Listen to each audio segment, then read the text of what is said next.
Hi everyone, Giacomo here from the Squad Games podcast. There's nothing more I love than rolling dice and hearing myself talk. And today, you too can roll dice and hear yourself talk by picking up the latest addition to our web store, the Squad Games Dice. I gotta tell you, I feel like a champ rolling these dice and look forward to showing them off at my next Kill Team meetup. So pick yours up today from our web store. Link in the show notes. Now please enjoy the rest of this episode. Welcome to the Squad Games Podcast. Squad Games Podcast.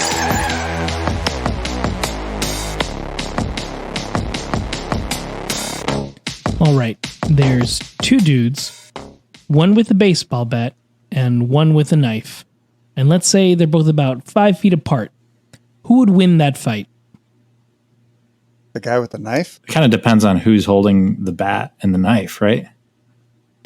Yeah, who would you want these two Are people to they be? equally skilled combatants? Yes, they're both equally skilled in knife and bat fighting. Then the bat guy. You think knife. the bat guy? The knife, 100%.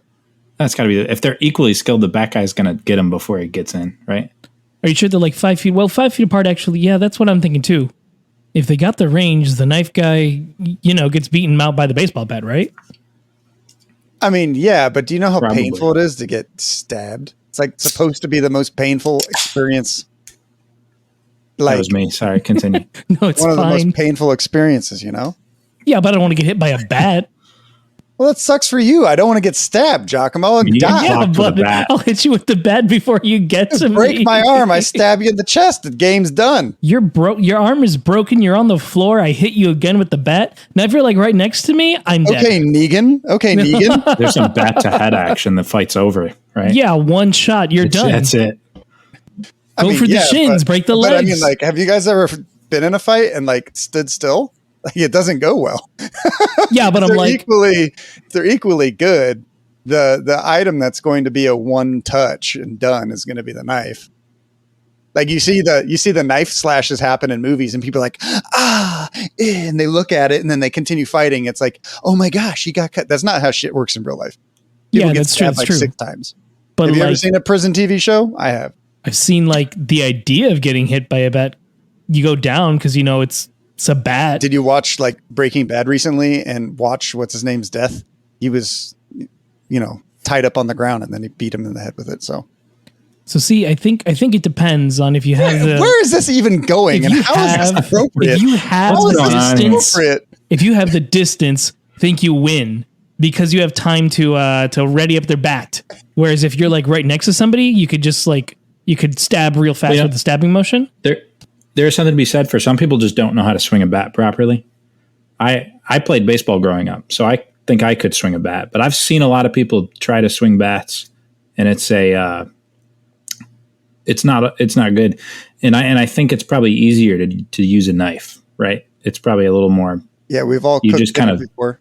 jab. Yeah, but I've seen some people holding knives, like really poorly, and where they point it at So- themselves. So is this some kind of like tier list, like segue into like people I actually? mean, don't know I what guess the we're talking Felgor about? have the bat and the cultists have the knife. I don't know. You guys figured Hey, that man, out this is again. a This is the crazy Squad opening. Games This is a crazy podcast. opening. What's going on? I have no idea. Again, this is the Squad Games podcast, and today I'm joined with Dakotah and Mr. Shane. How are you guys doing today? Pretty good. Yeah, I'm good. I'm Mr. Shane today. I feel like I had a better intro last time.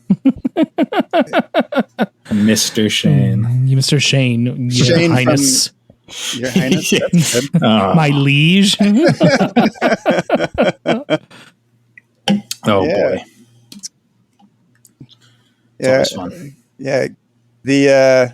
Now Shane, you got a golden ticket from ACO. You placed second in at KTO. You run the command point. You've been around in the scene for a super long time, and you're a badass overall. So thank you for coming on and talking with us today. Thank you. Yeah, I'm a dinosaur. I mean, relatively speaking. 2018, I think October is when I first was introduced to Kill Team. And I'm still here a whole edition later. What's your origin story? No Is cap. it like, have you lived long enough to see yourself become the villain, or still the hero that we? Well, all, I don't play Tau we all yet, need? so I don't think I'm a villain yet. You could start. My origin story is Ryan told me to play this game, and I said no, and then he asked me again a few more times, and I said yes and did it, and then I bought a box of Orc Boys, and that was it. Oh, nice. That's 2018, huh? 2018. Nice. So you're actually relatively new compared to some of us. Who? I mean, maybe I don't know when you started, but 2000. I started in the year of 2009. Okay, well that doesn't count. That's not. I played Kill Team. That's made up. 3rd edition, way back in the day when it was just purely narrative. I used high elf bodies with like guardian guns. Oh, okay. They weren't. The models aren't what they were today. So, to say the least, We've come a long way in Kill Team and skirmish games in general. This has been like the last few years has been about skirmish games. Mm-hmm. Yeah, I think it's easier to get people into skirmish games. I mean, overall. Yeah, especially because we're all like 30 plus now.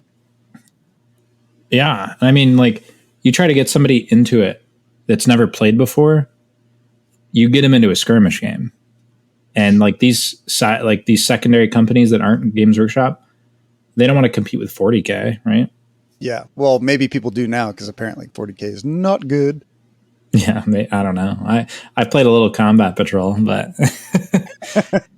yeah, I had people at the Hammer of Wrath telling us how bad competitive, like 40K is really fun right now, but in the competitive sense, it's not fun. So people are looking for alternative games. So perhaps the rise of Kill Team is nigh.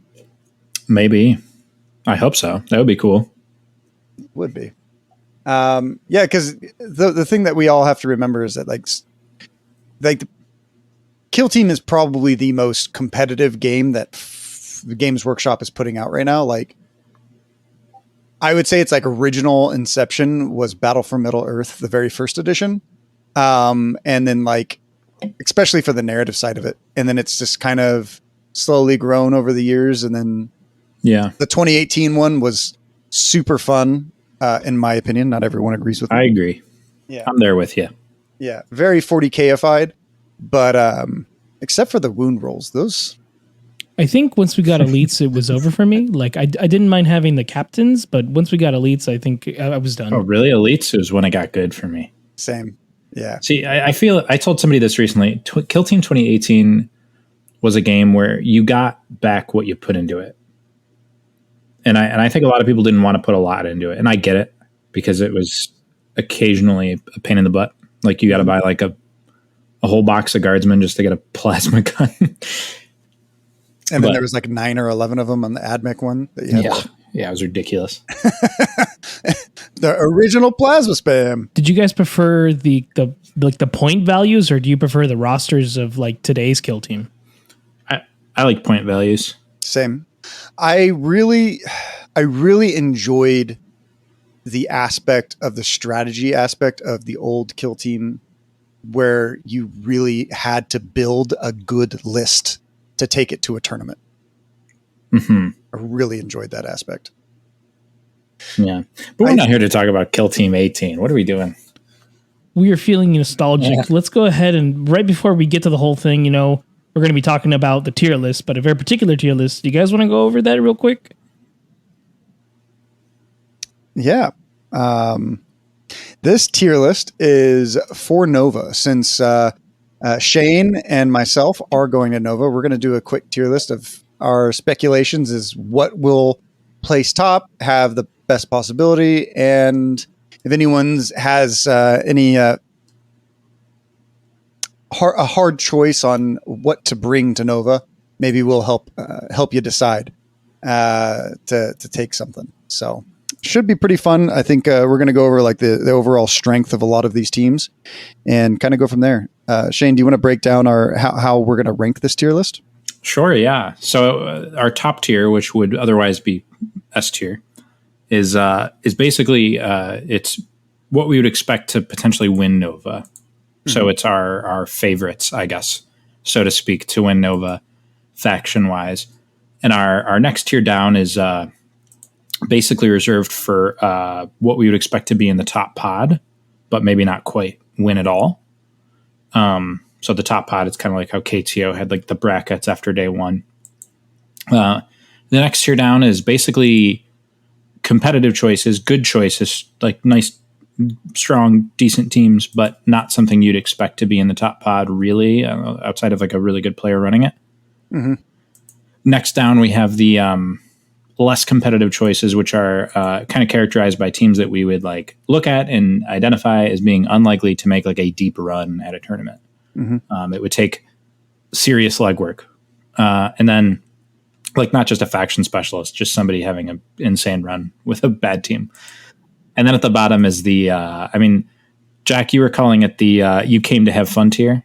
Yeah, you came here to have a good time. Nicest way to put it. I've lovingly referred to it as the bottom feeder tier. But, I think we get the message across either way, right? Definitely. Absolutely. I think something that would be fun would be to rank them from the bottom up. So people, sorry guys, you're going to have to wait until the end to find out what we put as S tier, though many of you can probably guess. Yeah. Can they? I think it's wide open right now. Yeah. I mean, there's a lot of really good people coming to this event, and sometimes you have to look back at what did those people play. Because the other thing is like we're just talking about the manufactured way that these teams are run rather than the skill of the player that's going to be piloting them. So some of these thought processes when we say some teams might be because we might have an inkling of players who are going to come to that event playing these teams. So, I think 24 people have showed not everyone shows what they're going to be playing, but 24 people have registered now out of the 71 tickets sold. Wow. So, that's a pretty big event. Yeah. We're trying to make the All Valley a little bit bigger than that. So anyone that's out there wanting to go to the All Valley, let's beat Nova's attendance and, have some fun on the West Coast. Tickets available in the show notes and also available on losesworkshop.com/quadgames. Absolutely. And right before we get to this tier list, we want to shout out one more thing. I want to thank all the patrons for everything that they do. Their support helps us make episodes like these and bring them to you, and we really appreciate that. And at this moment, we also want to let everybody know that we are affiliated with Frontline Gaming. So if you're looking to go to any Frontline Gaming events, or if you're looking to buy anything from their web store, feel free to do so. We do have the links in our description below. Thank you. Absolutely. So, this is going to be fun. Do you guys have any outstanding leaders for came for a good time tier? I think there's some easy ones. Compendium Tau. Yeah, that's a good one. Crute, Tomb World. I still don't know why some of these teams exist. We can always skip around a little bit, and then we can Ecclesiarchy, Traitor Space Marines, Compendium Space Marines in general. Yeah. Sorry, Scouts. What else is there? Compendium Thousand Sons don't even really exist. Neither do Compendium Void Dancers or Harlequins. Greenskins? Yeah, Greenskins are like... So now we're into like the point... Okay, I'd say Comorites are also in the bottom tier. And Gene Stealer Cult, Brood Coven, whatever the hell. I think that Tyranids, Greenskins, Craft Worlds, Demons, Imperial Guard, and Talons are like the clear best Compendium teams, right? Oh, and there's Death Guard too. They're probably just bottom. They're bottom tier. Yeah, at this point in time, yeah, I'd probably put them there.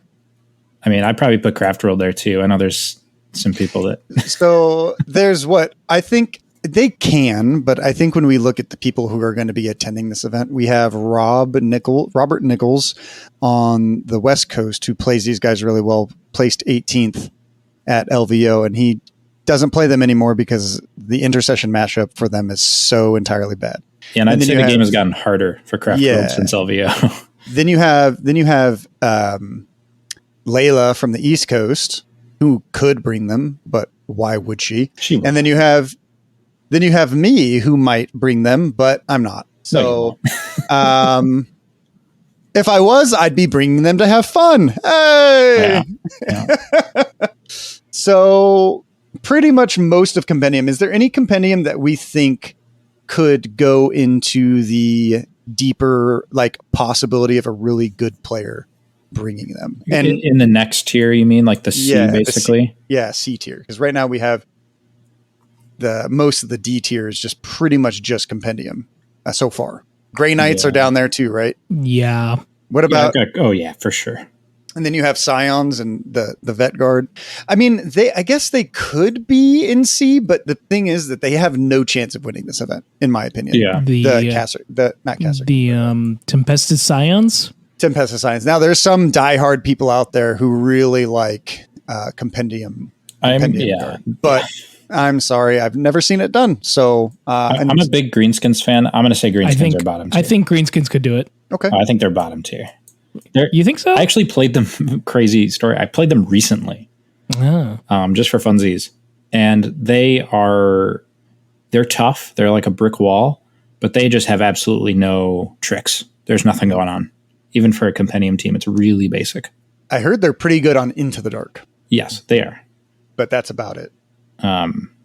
So you'd rather play Commandos instead of Greenskins because they got the tricks. Commandos are so much better. Yeah. When the game came out, I actually thought the Greenskins were better for like the first month, which is just so funny to think about. But like, I can also see why I would have thought that, because they have an extra body. Well, 11, not anymore an extra body. They had to have 11 bodies, and they had just a scratch, and they have a strat play for balanced and fighting, which Commandos don't have. Okay. And you could take 3 rockets, which is kind of sick. But yeah, no. They're very basic. What Compendium teams are breaking out, and does anyone have a spicy take that any of these Compendium teams actually have a shot at winning? Because, I mean, none of us we all thought Jimmy Kelly was crazy for bringing Custodes to the Into the Dark, or at least I did. Is this a mixed tournament, Nova? It is mixed. Supposedly, yes. How mixed it is, we have not gotten any kind of confirmation. So I don't think there's a packet out there, is there? No, there's a packet. I don't think it elaborates. I think it just says it's mixed. Yeah, fantastic. Spending so much money to fly across the country for no information going to a tournament. Thanks, Nova. You don't get robbed. You no longer have kidneys anymore. Yeah, exactly. You show up, get stabbed in Baltimore. Oh, see? I'd rather have a baseball bat.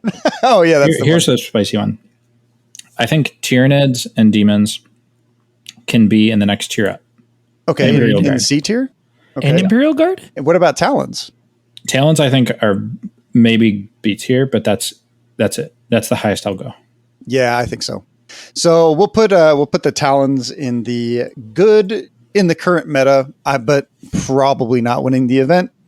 Put Demons, Imperium Guard, and the High Fleet in C tier, which is unlikely to do a deep run at this tournament.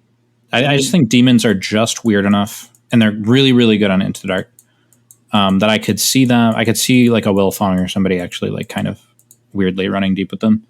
Yeah, Demons are good. They're pretty decent until they lose APL, because they don't have like a comms guy, so they can't really take additional actions. Which once they start losing it, it's kind of over. They started. They struggle into Felgor and into Hand of the Archon because they have so much stun. So like just not having the extra ability to have APL really makes that team struggle. I could see that. I don't know. I could see Bloodletters giving Felgor trouble.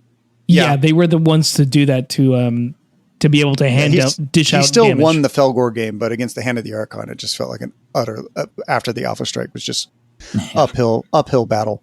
Now, what's interesting about High Fleet is that High Fleet has an Alpha Strike ability, but I've never played or seen them played on Into the Dark.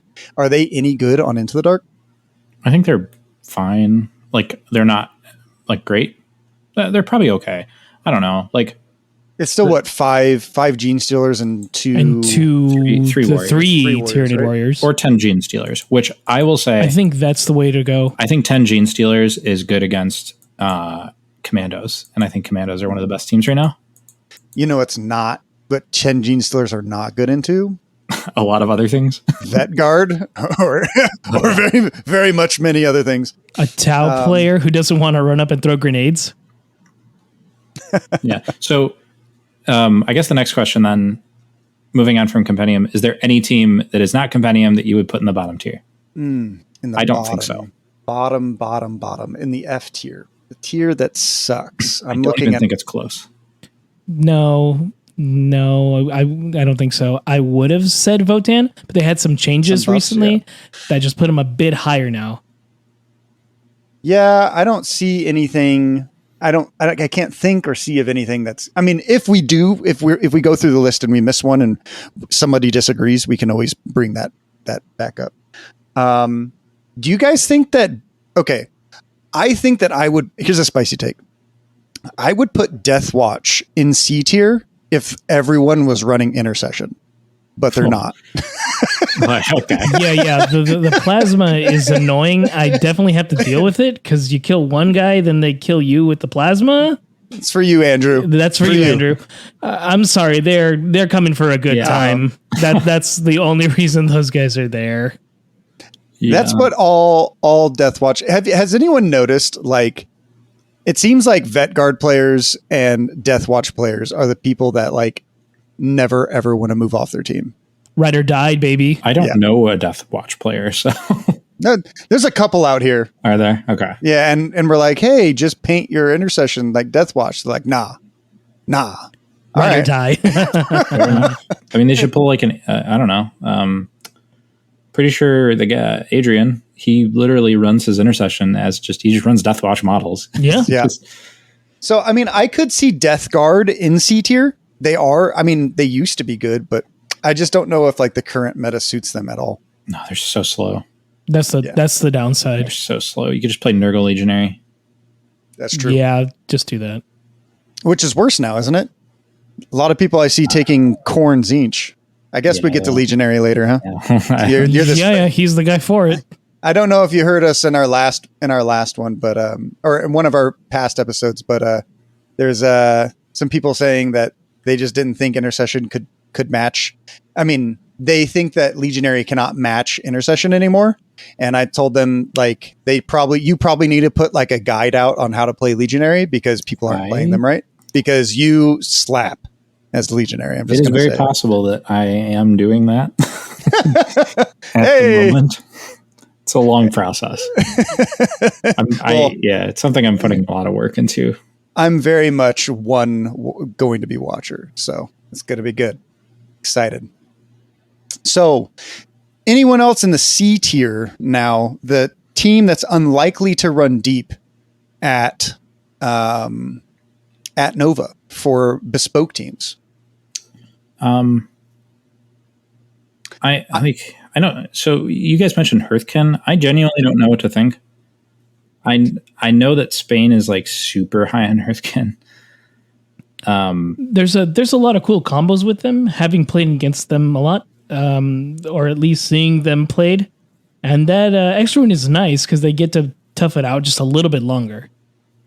But I feel like there are other teams that can still like take them down. They still only have 8 wounds and move slow. So they're almost there. This is going to sound spicy, but I'm tempted to put novitiates down there just because no one runs them in the States.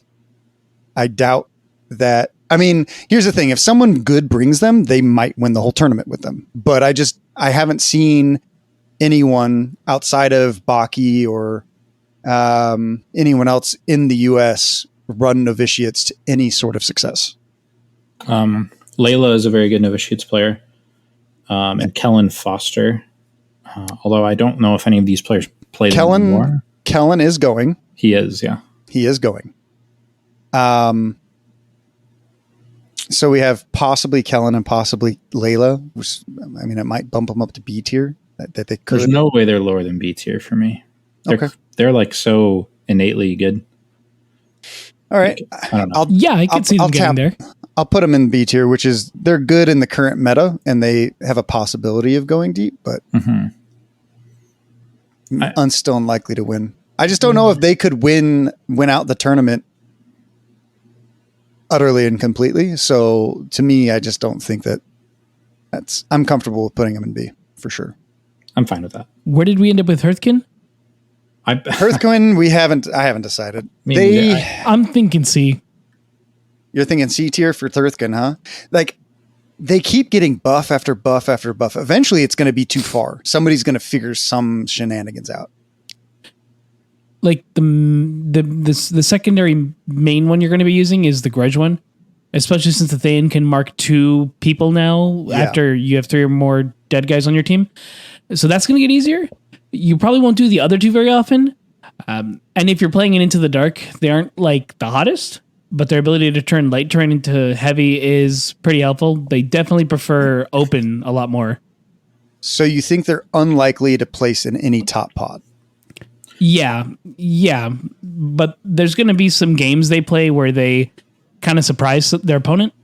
Yeah, I think there's probably not a team I know less about than Hearthkin as far as like on top level play. They're actually decent into like Vetguard and other shooty hordes, but I haven't seen them perform well into anything else because, to be honest, I mean, I think only Franz has played them competitively in our scene. So unless somebody knows some hidden tech in there so they can get in our Discord or the Command Point Discord and, talk about how we are extremely wrong for putting them into the unlikely to run deep tier. Hey! Like they have a really cool ability with the, the Locator, who can say like, you can't forward deploy and you can't do dash abilities outside of your deployment. So that guy is a really hard counter against some teams. Like it's a really good counter against a lot of fast teams, which is pretty good. That's like at least 4 teams. Yeah, there's certain teams. So maybe someone will put them into like B, but I think Mr. James Skinner is a big fan of Hearthkin. I do know this. He is. He won on was it your last pod? Or have you released one since? Yeah. He played in the doubles and they did pretty well. The 2002 New England Patriots. Which was perfect because it was the Hearthkin's firepower and the Kinban's mobility, which allows them to do stuff, which really helps the 2 teams out a lot. That combination just covers both of the parts that those 2 teams would be missing. And now you're patching it, and it just makes them really, really good. Yeah, it did. How do you guys feel about Exaction? Exaction, I think, are solid B tier. I give think them a B. They're good in the current meta, but we had Kellen on our Tabletop Hot Takes show, which will hopefully come back this Tuesday or next Tuesday, where people call into on our Twitch channel and they tell us their hot takes and we either agree or disagree with them. We have a little chat about it, but Kellen came in and said that they were S tier, and he went to the Hammer of Wrath, and he beat me with them, and they felt strong, but they still lost to Intercession really heavily. So I can't say that they're S tier. Absolutely not. Elites messed them up. Yeah, really, really, really badly. So I think that they're are they C? What do you guys think? Man, S tier is a crazy take. That's a wild opinion. It's a hot take, right? Oh my God. I think B for sure. Like there's teams that they can absolutely smush.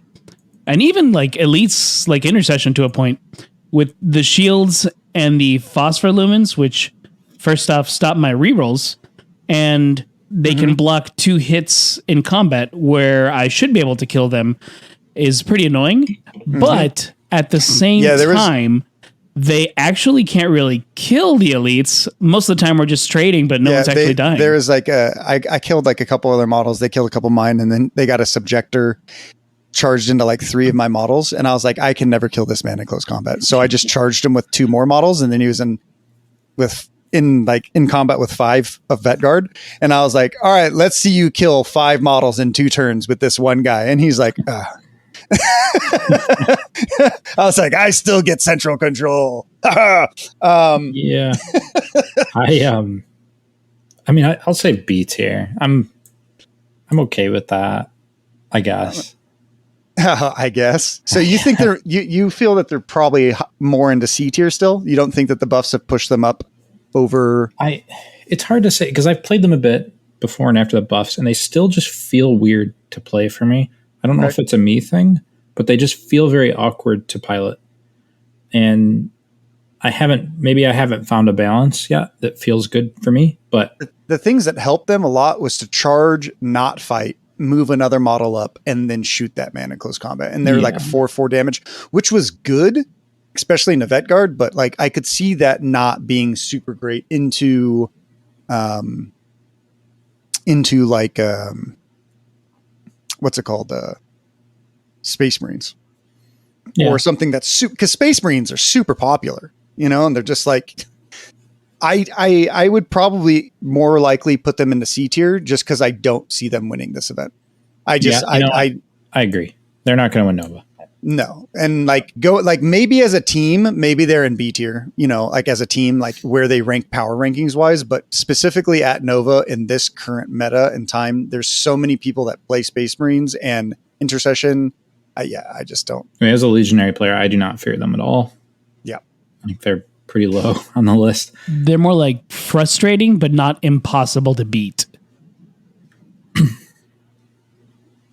They're good in they're pretty decent in like low people they can arrest, right? Yeah. Yeah. Yeah. But like still, if you're only arresting a few dudes and if there's so many bodies, how do you really get everything? So for Nova, I'd put him in C. Okay. What about, you said frustrating, and I want to talk about a team that's frustrating. And people that I've been talking to certain people who I know are going to listen to this and are going to get a kick out of this. But I want to talk about Warp Coven. So we talk about Warp Coven so much that people have said that we need to change our Kill Team chat to Warp Coven chat and our podcast to Warp Coven. Well, if the listeners, if your audience wants a different perspective on Warp Coven, I'm here to provide that. Okay. First of all, I think they're C tier. I don't think they're good, even after their 5,000th buff. But I agree. I got the pleasure of playing against a rather good Warp Coven player multiple times in the past couple weeks since the newest set of buffs. And they, Warp Coven kind of I kind of forgot about them, what it was like to play against them. Mm-hmm. And because they fell off the face of the earth and nobody wanted to play them competitively. A million other more interesting, fun teams came out. Your brain doesn't melt after the first day of playing them. Yeah. Yeah. And I forgot what a utterly joyless experience it is to play against a good Warp Coven player. It's like their goal is to make sure nobody has fun in the game. That's what the Warp Coven goal is. If hear that, anybody Alex? is having fun, they are failing in their mission. I hate them. Is it the slowdown? I think they're my number one team that I would reworked completely. I think they should get a rework too. Yeah. It's going to be so hard to make them good.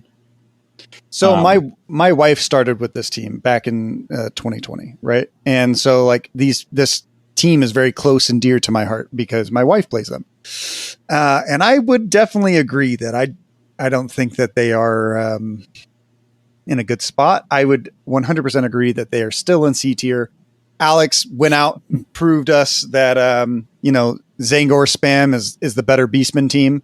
But yeah, I think there are things about Warp Coven that are really stupid to me. As far as they are in the hands of a good player, they can be really, really, really frustrating. I want you to think about the crit ops layout. It's called Approach. It's one of the diagonal ones. It's number 8. You probably can't. but it's the diagonal crit ops mission, open board mission. That is, you have one objective in front of your deployment zone, like right in the line, and then there's 4 right on the midline, and then there's the other one is by your opponent's deployment zone. Do you know which one I'm talking about? Yes, I know what you're talking about. So yes. If you're playing, so first of all those middle objectives are more than 7 inches from your drop zone. So that means 5 out of the 6 are more than 7 inches from your drop zone.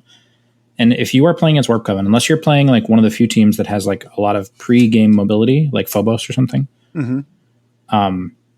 you have to take Recon Dash with your scouting option to get to 1. Yeah.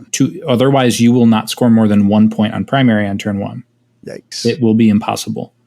Well, you could score 2 if you used your sorcerer with the teleport spell.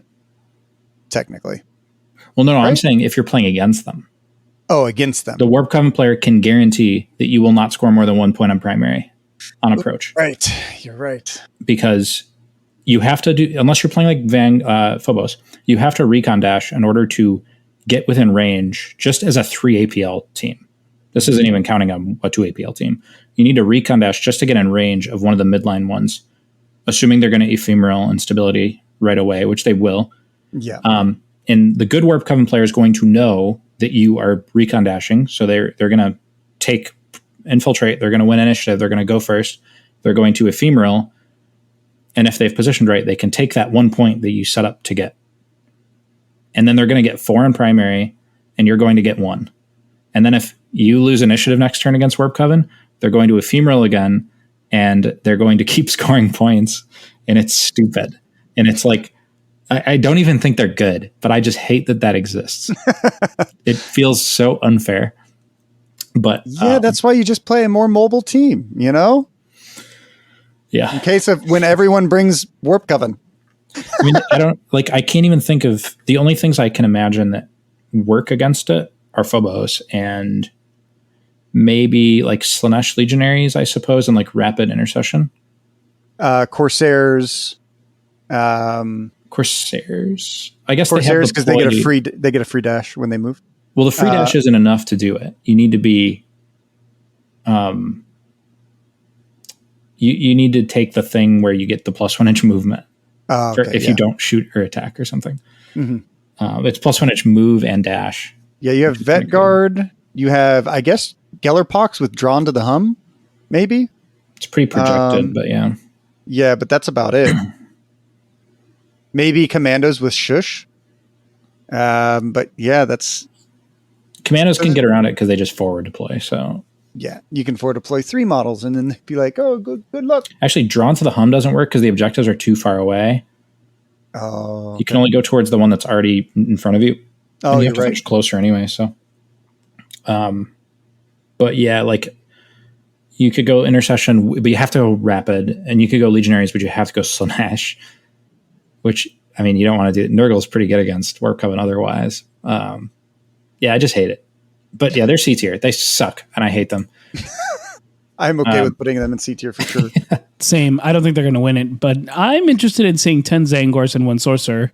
I would think I would put Corsairs down there as well. I don't see them winning at all. See them winning Nova. Yeah, I guess likelihood of winning. As far as like how good of a team they are, I want to put them B tier, but I guess likelihood of winning is C because I don't think that team is built to win a major. Yeah. You just can't get unlucky ever. Especially when Dark Elder, Hand of the Archon exists and they do their job better. Yeah, Hand of the Archon's really good. We'll get to Hand later. So, okay, is there anything else that we're putting in the C tier? I've got 2 teams that I would nominate. Sure, let's go for it. One of them is Farstalker Kinband. Yeah, I'd agree. Yeah, I forgot about them. Gimmick. They're just like a straight gimmick team. And I respect that some people have found ways to win, or like not even win tournaments, but like have decent placings at tournaments with the same like implant, balance the books, recover item garbage. But I don't know. I think the other good players are aware of it now, and they'll find ways to punish you for it. Yeah, I don't know. I just think they're also bad in the melee meta, which even though it's gotten worse, it still like exists. Like there's going to be like layover of like players that have already pre-committed to playing like Felgors and cults and stuff, even though they've been nerfed.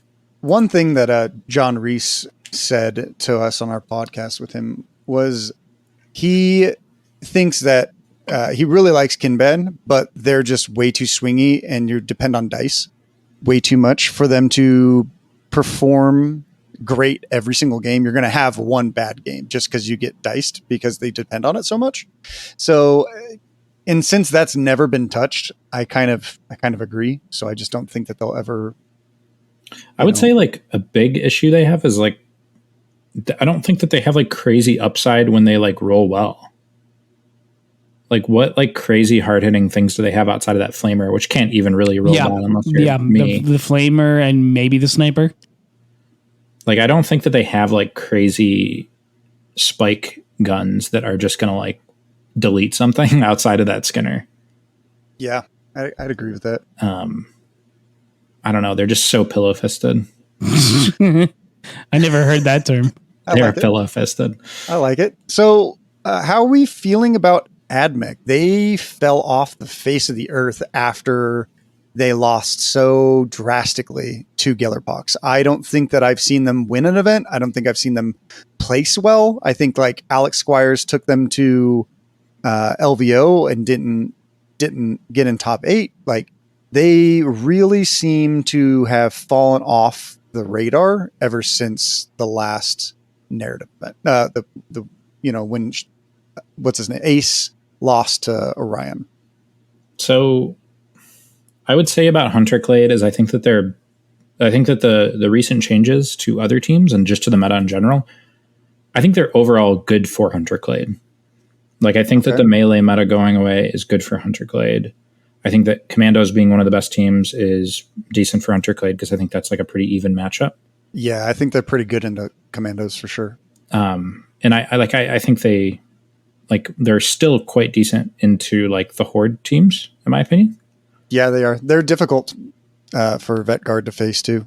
Yeah, I think that HunterClade is probably B tier. Okay. Yeah. So I think if someone takes them, they'll do pretty good. Good. Yeah, like they lack Alpha Strike potential, which matters less now that cults have been hit a little bit. Yeah, it's true. Yeah, I don't know. I think Gellerpox still eats their lunch, but Gellerpox is a little bit less common these days. Yeah, they definitely kind of are. What about Blooded? What do you guys think about the team that have they ever won a major? No. They're always just so close. Yeah, I think they're really good. You do? Yeah, I think what I just said about HunterClade is also true for Blooded. Blooded hated the melee meta. But I think Blooded are the best team against elites.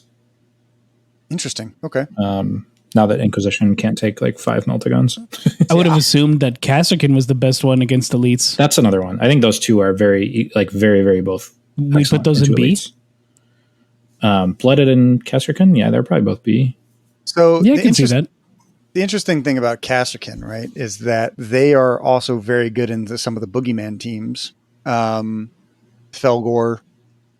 they can guarantee a lot of crits, but I still think they struggle quite a lot without certain people running them. I haven't seen them perform super well.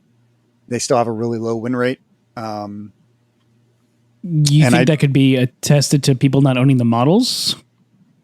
No, they're available now, or at least they were as of yesterday. I looked at buying some. Oh, okay. Yeah, I was thinking about doing the Tropic Thunder Kasserkins. That'd be cool. Master Chief as my sergeant. Yeah, he comes in. The thing is that he comes in to save them because they're so bad, right? Oh, fair. Yeah. So that's what. I mean, it is. yeah. So do we think both Blooded and Kasserkin beats here? I think B tier for sure. Yeah, I'd against agree. elite teams. I mean, and elite teams are pretty good right now. Yeah, they have a likelihood of running pretty deep for sure. Especially, I don't think Brett's going. I don't think Chris Baki, I don't think is going to Nova either. And I know that he's played Kasserkin. I don't know if he'd bring them, but Yeah, I don't know. Of all the kin, cats or kin are the best kin. It's true. Yeah, I guess so. And the kin tier list, they are S tier. Best kin tier. The right, skin so- tier. Okay, there's two more that I think I want to talk about for C tier before we like start moving up. First is Wormblade, Really? C tier. Yeah. I would have thought with the Sanctus doing his shenanigans, especially in open boards, it would have been better. I think good players know what Wormblade are at this point. I don't think there's anything left to learn about Wormblade unless they get buffed. I think that, I mean, I could see them going into B tier if there wasn't any Into the Dark.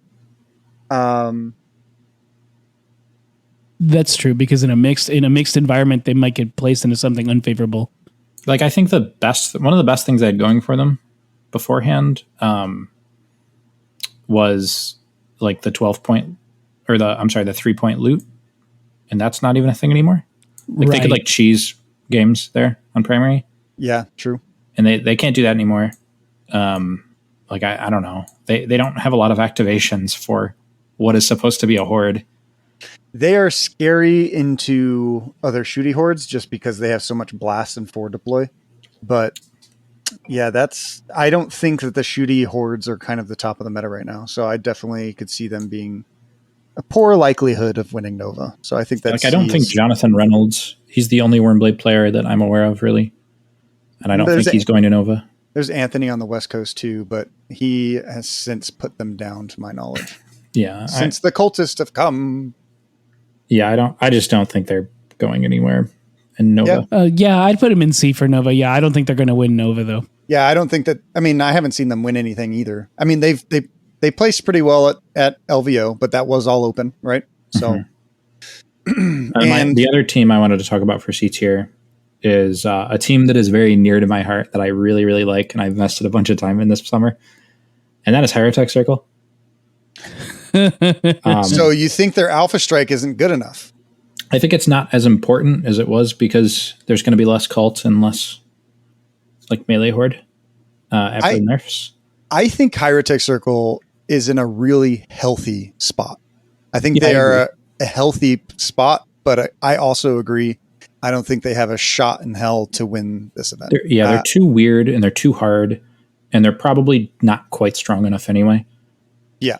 Yeah, I would agree. When you're not rolling your reanimation protocols, every time I played against them and my opponent's is just not getting the rolls, I'm just destroying them and they can't do a thing to catch up later. So for that reason, I'd put it down. If there exists a really, really good Hierotech player on the East Coast and they take them to Nova, I feel bad for any like cult players they run into. I will say that. Do you think that that they're going to be really good in the cult now? Is it specifically because of their crazy 15-inch fly bullshit laser of death explosion? Everything about their kit was really good into cult. Like they just their whole team comes online against cult. Like you can go full engage and get Intractable March turn 1, and you can go you can alpha them. They have like the best alpha in the game, really. I will disagree with you there. I still think Pathfinders have the best because they can guarantee turn 1 activation. Kind of. I guess. But also Hierotech flies. That is true. They got fly. The guy that you need to do it has fly. And it's like, it's also stun too, which is pretty nuts. Like, I don't know. Yeah, it was pretty scary when I fought them and then he didn't do that to me turn 1 or at all. Really? And I was like, yeah. And I was like, all right, cool. I mean, you have to remember that Vedguard have the dash. So if that was like a viability, you could just spread out, as long as you don't start everything on the starting line. So yeah. Though Hierotech, I would put C tier. I really like them and I think they have a lot of potential, but I think they are a team that in the future may get buffed again. Okay. All right. Yeah. I mean, I think that they could, but I just don't know what they would do to the team. Like when you sit down and you think about, it's just like another team that was just like a poor initial concept because they've had 3 or 4 buffs in a row. Yeah. Like It's just extremely unfortunate when Casterkin only got 1 buff. They only needed 1. And They're like, fine. any meta where like 20% of the competitive players are running commandos, Hyrotech will never win that tournament. Yeah. That is a nightmare matchup for Hyrotech. And commandos are going to be very good at this tournament. Let's see here. Do we have any other C tiers? Do we honestly think that Felgor have a chance of winning Nova? I don't. Yeah. So are we all in agreement of putting them in the C tier? They are very good. Like, I cannot beat them on Into the Dark as Vanguard. I can't. I think B tier for sure, because although initially I had thought that the critical hit to range thing was really good against them, if you still play them, I mean, obviously they can't hold objectives anymore when they're frenzied, but if you're still playing them properly, you're going to hide them anyways and not have them get shot at, so you can still score your objectives, and then you're going to close the gap. And that's where you're going to try to kill them, which you might not always win because frenzy's changed, but I think you have the edge now. I mean, you might do well, but are you going to win? I don't think this team has a chance in winning. That's my... Like, I think they were over nerfed, and although I don't believe in them at all, and I would say C tier, I've heard enough other good players say that they still think they're decent that I would be fine putting them B tier. I think that I can tell you what, they are still very good. I played into them, and it was like, if O'Brien brings them, I'll just like forfeit. Yeah, I ain't playing all that. I'm happy for you. Or the one thing I will say about Felgor is that they still are very much not a fun team to play against. Mm-hmm. Yeah, I can see that. They give me that stress bubble in my head when having to decide what to do against them. Yeah, I mean, let's go B tier then, right? Yeah, B tier is good. Let's just say B tier. They might sneak it in, but probably not. But they might. I mean, now I think we're at a point where, are there any other teams that are B tier? Harlequins? I think that Harlequins might be A tier. I don't think there's a world where I don't think like you can create a meta where Harlequins aren't A tier at least. Yeah, I think I could see. You think they're going to win Nova though? They could. I think they could. They could. I don't think they will, but I think they could. So then that would technically be an A tier. Then yeah, you're right. Now I don't think Pathfinders could. What about honestly, even after the buffs? You really?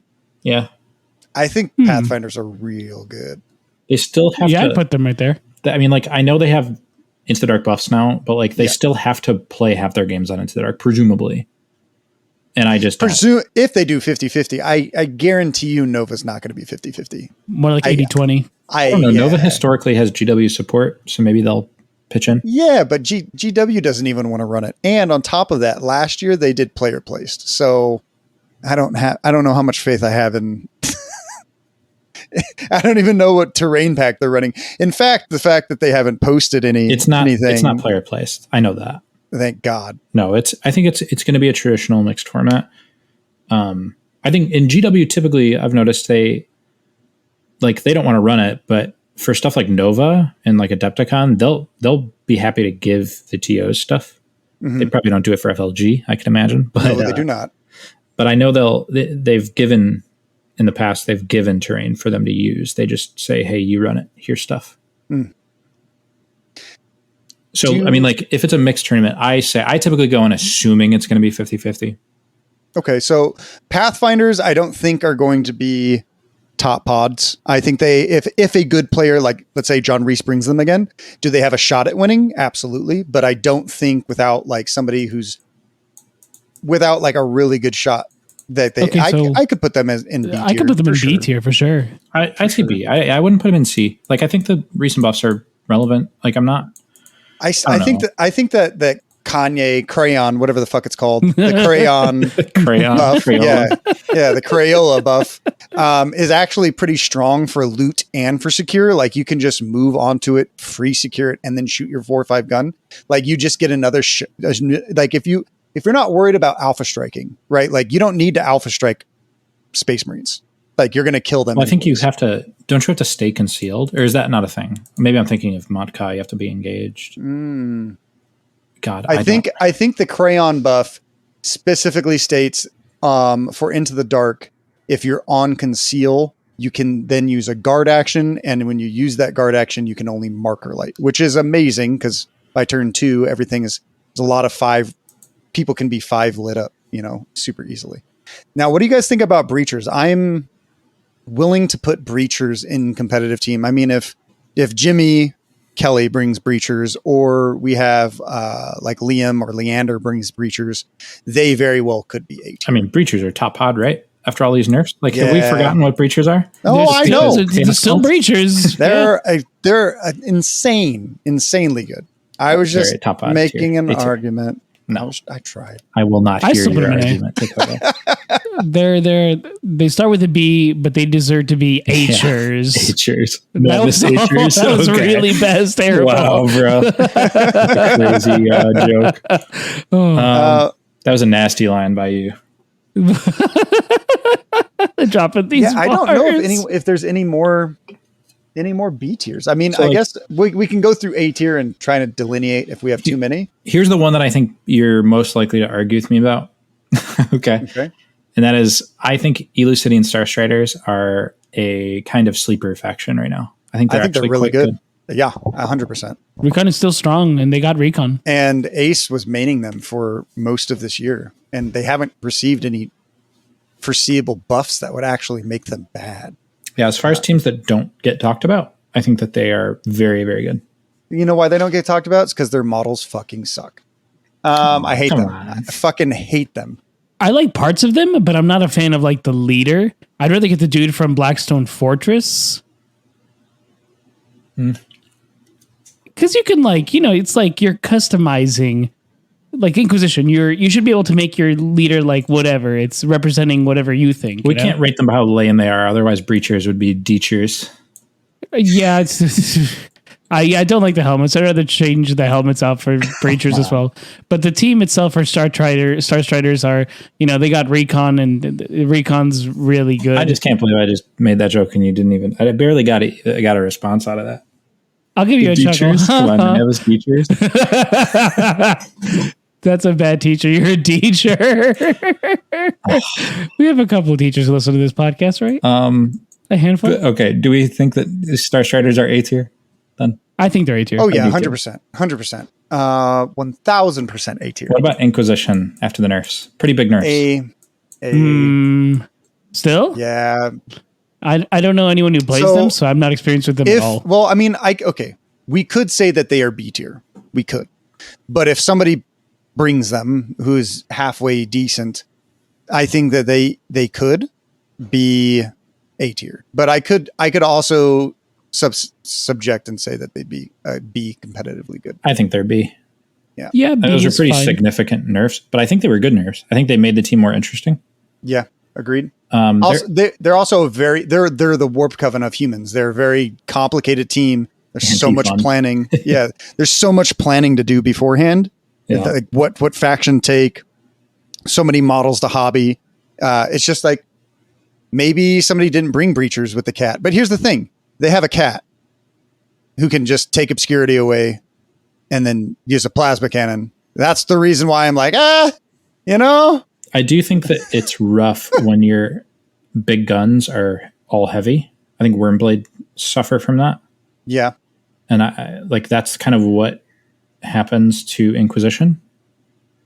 I can see that. I think, yeah, I mean, well, they're not all heavy, but they'll have one of their main damage dealers on a heavy gun that has to be near other things.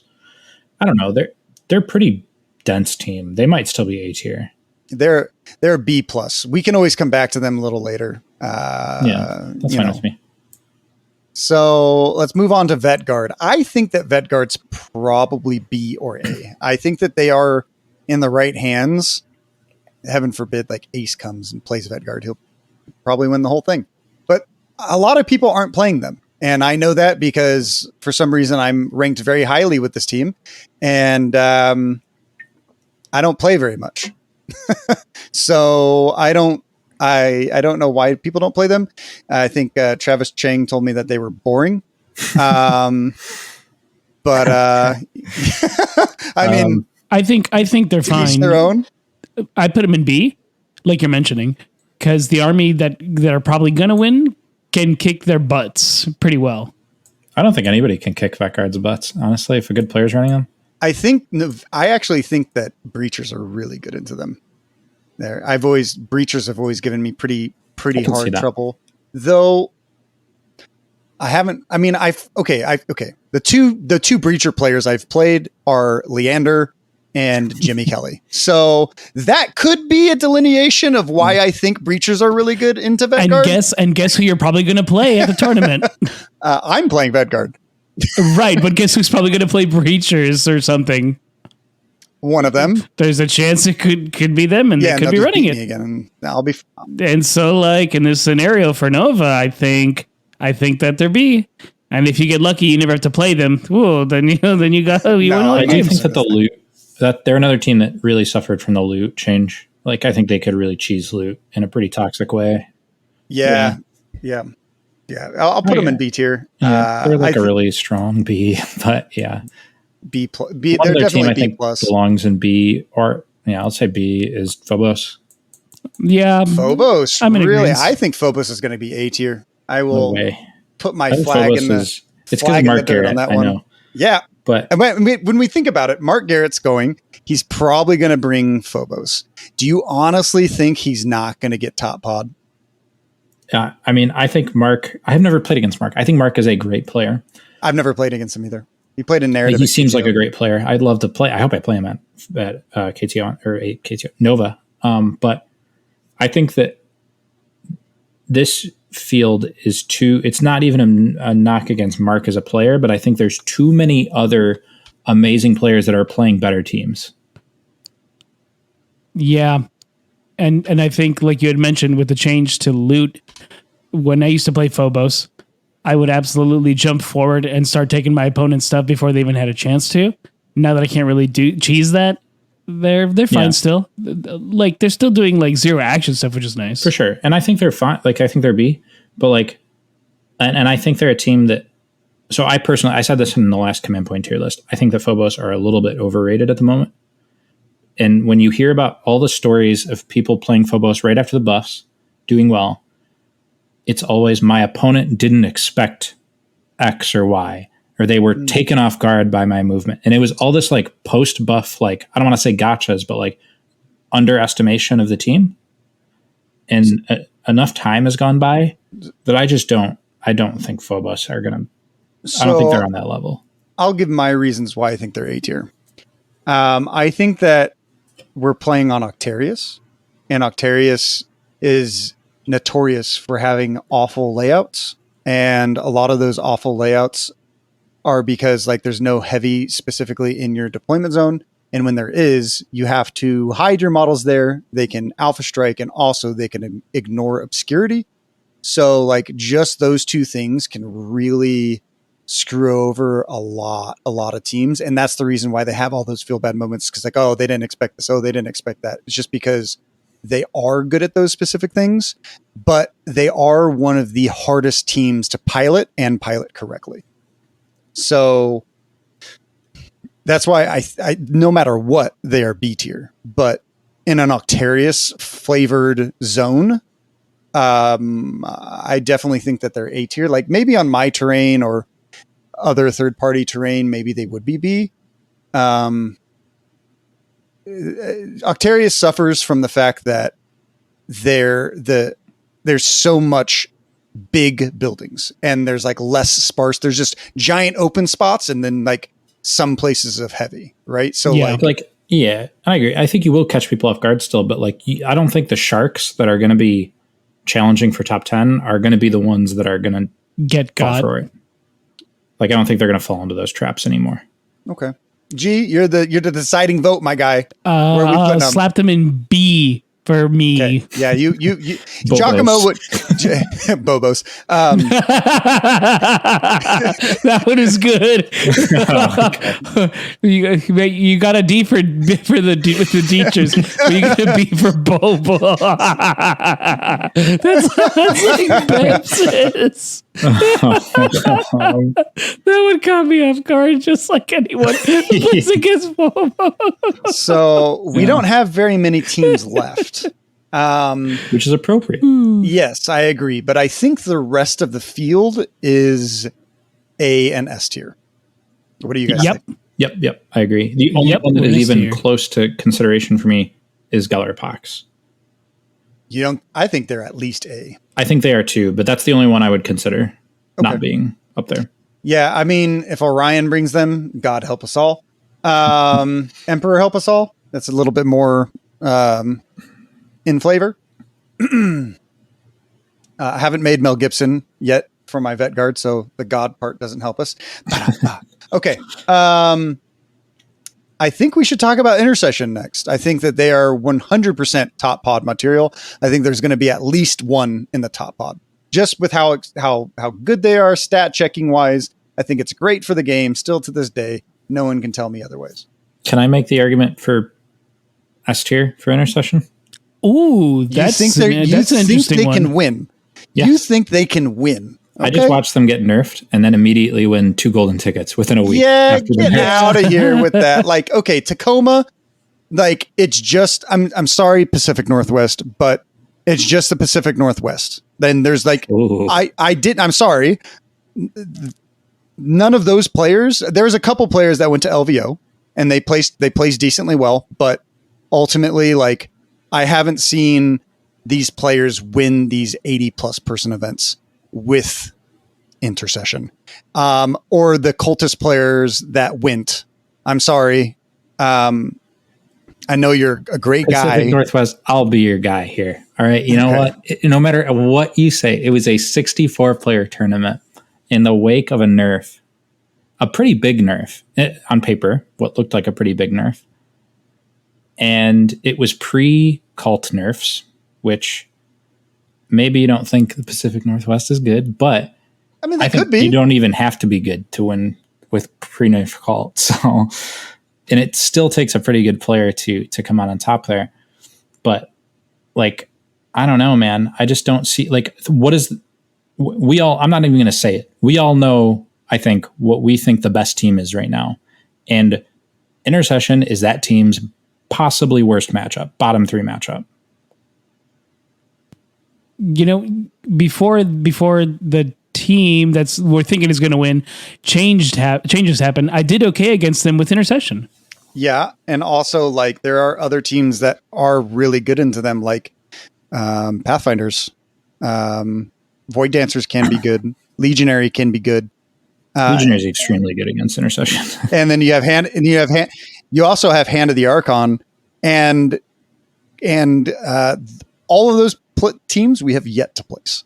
But here's the thing with Intercession, they're really good against everything. They're pretty good against everything, really. That's really good against them because they can do good damage. And that's my argument goes for putting them higher. Obviously, there's matchups that are way better against them, but they can still dish out a lot of damage. You know? So, like, I get opponents who are frustrated against playing Intercession just because they could take so much damage. And they've taken a bunch of nerfs already. Yeah, but they're all been, like, sideway buffs. Sideway nerfs. That all of their stuff hasn't necessarily... nothing has affected the core. So yeah. Like, you nerf one thing and they find another thing that's awesome. Yeah. And... I think Rapid maybe inaccurate now. I'd say Rapid durable, but, like, who knows? Okay. Who even knows? Yeah. It's only one thing now, right? Yeah. But, like... I think a good indicator of if the if a team's top tier is if they won Nova. Would your mind be blown if Intercession won Nova? Yes, like absolutely. Honestly, yeah, they would. No, I would be. I could here's the thing. See it. Here's the thing. Like again, the Tacoma Open, I slightly distrust all the results for multiple reasons, and then like we go to LSO, which they won LSO. There was no Felgor, and there was no Cultist. They haven't won any of my events. They haven't won anything. They didn't win KTO. They didn't win. Does anyone who won Goonhammer this weekend? Do we know? Commandos.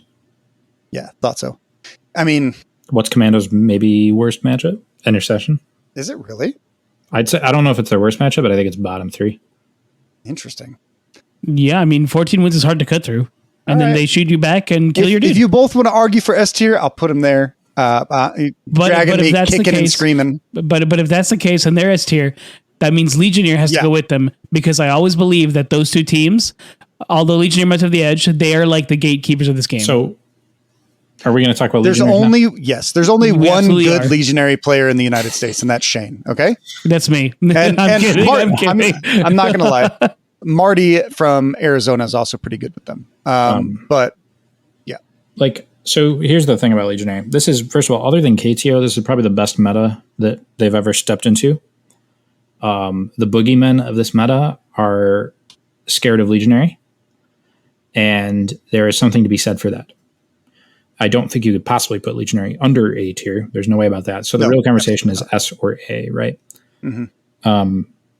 I think that Legionary may have really great matchups into the S tier, the other S tier teams that we're thinking about. Mm-hmm. But I think Legionary have disproportionately worse matchups against teams in like A and B compared to those other S tier teams. Okay. Like, I don't know if you could put a team that is so bad against Blooded in S tier. You know what I mean? You think that they're awful into Blooded? The problem is, here's my Legionary wisdom. one Blooded is the worst matchup for Legionaries. Really? It's awful. It's absolutely awful. I don't think a lot of people are going to be bringing Blooded. I don't think so really fell off a cliff. For sure. Maybe they'll listen to this pod and be like, I'm bringing Blooded now. Exactly. We're going to counter the meta with counter the meta and counter. Maybe. And there's another team that I'm thinking is Fringe S tier that is really good against them. But I don't know. I think that Legionary are, in my gut, they feel like an A tier team. But what do you think, Jack? You think they're S tier, right? I think they're S tier, because if we're going to against the intercession, in the intercession matchup, it's always so grindy. And they really just like, did one of us get that hit off? And I think they can get it. See, my problem is that most of A tier, a lot of A tier really screws over intercession, and some of it does screw over Legionary. So that's like Breachers and Gellerpox. I think the Legionary is good against Breachers, actually. Yeah, but I don't think that I think like if Legionaries won Nova, I would be like, okay, I understand. If Intercession wins, I'm like, what happened? Really? Who didn't go to this tournament? I don't know who else is taking Legionary to Nova, but I'd be really happy if Legionary won Nova. Yeah. I'm sure you would, Shane. I'd be pretty happy with that result. I think that specifically when we look at the people going, if I had to guess, I would think that you were going to bring Legionary, because I don't know if you want to play another game of another tournament with cultists. I was going to bring Intercession. I could see Orion bringing them. You know what I mean? I could see. Mark Garrett that's interesting. He put Talons of the Emperor. I think a lot of people are trolling. So, all right, Dakotah. Yeah. You got to split this tie then. Is Legionary S tier or A tier? They're S tier. Okay. Yeah, they are 100% S tier. I think that Legionary, I still think Intercession is A tier, but we've sailed that ship. Okay. So we have left Commandos, Void Dancers, Hoda, Hand of the Archon. So that's like a Yoda team. And we have Colts. So I think Gellerpox isn't Void A already? The what? Oh, Void is definitely A, right? Yeah, I agree. Yeah, I thought we put them in A. I doubt that they're going to win Nova, but I think they have an easy chance to get top odd. I've always seen Void Dancers always place really well, but never actually win. There's always a Void Dancer player in top 10. You know, I'd actually be surprised if they won like at all, at Nova. Then that'd be pretty exciting. We'd see another nerf coming for them. I think that Games Workshop hates Void Dancers. That's how you get Void Dancers nerfed, I guess. Anyone with the white dwarf mark on them, it's like, we hate you. It's like that. Have you guys seen that cartoon of like the dad standing in the doorway with the belt? It's like the Void Dancer, Games Workshop and Void Dancers. Like, no more, please. It's Games Workshop time. They were like, Domino Field was the dumbest decision we've ever done. They're not allowed to be good. Actually, we're allowing them to be good. They're just not allowed to win. Yeah. They're the elder brother that's not allowed to win.